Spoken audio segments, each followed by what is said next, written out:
አጃቢ አንድ ቀን ከሞት ሲያድንህ ሰው እንደሆነ ይገባሃል። ሰው ሁን። በጣም የምትወጠሩ ሰዎች ሰው ሁኑ።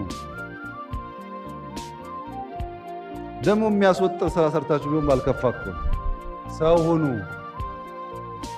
እውነቴን ነው። በጣም ከሚያሳዝኑኝ ሰዎች በኋላ ወንበር የሚመጡ ሰዎች ናቸው። አትሰቃይ፣ ሰው ሁን። አንተ ተሰቃይተ ቤተሰብን አሰቃይተ በኋላ እኮ ችግር ነው። ስታስከፍት ያየ ልጅ ምን እንደሚያምረው አስብ። ሚዛናዊነት፣ ለድሃ የሚራራ ለድሃ የሚያዝን ድሃን የሚያበላ ብሔር ቀድሞ የማይታየው ድሃ እናት ሲያይ ዘሬ ቋንቋ የማይል ብትሆን በምድር ብቻ ሳይሆን በሰማይም ታተርፋለህ።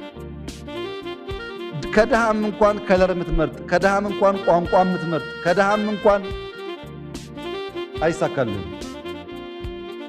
መውጣት ያስፈልጋል። ለሰው የምናዝን የምንራራ የምንሰጥ የምናዝን ከሆን በብዙ መንገድ ይሳካልን። ዝም ብሎ አሞርፎስ ዝም ብሎ ባለስልጣን ሱፍ ለባሽ የተቸገረ እንደ ልቡ የማይናገር ከናንተው ስንት ሰው ነው የኋላ በር እያስከፈተ መኪና ውስጥ የሚቀመጥ? መጥፎ ካልቸር ነው። ብዙ የኢህአዴግ ወንድሞቻችን የበላው ይሄ ነው።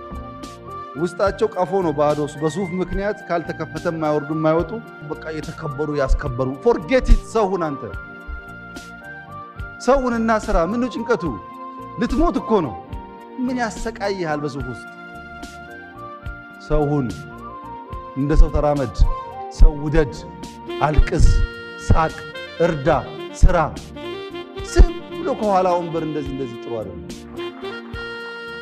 የኋላ ወንበር በሽታ ከናንተ ውስጥ ተነቅሎ ሲወጣ ሰው መሆናችሁን ስታቁ ያ ሾፌር ያ አጃቢ